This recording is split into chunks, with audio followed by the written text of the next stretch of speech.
Hey, y'all, it's Charity, and I'm here with a super quick tutorial showing you how to download images. Not showing you how to download images, but showing you how to use the images that you've downloaded.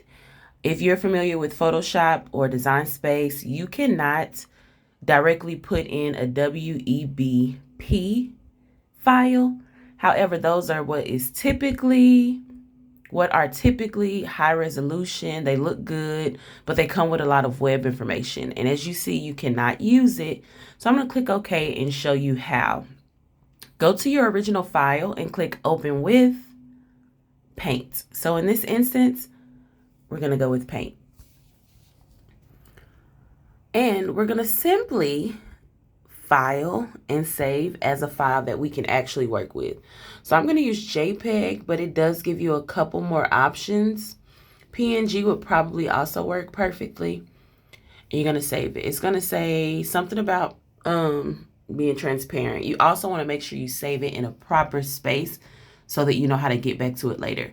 I really should have added a couple more words onto Isabella, but it saves because I have one saved as the WEBP and one saved as the JPEG. So I'm going to show you just one more time. You cannot use a WEBP. And this also has a lot to do with the fact that I didn't differentiate the names, but just for good measure, WEBP does not work, okay? But your other file that was just saved from Paint, most definitely.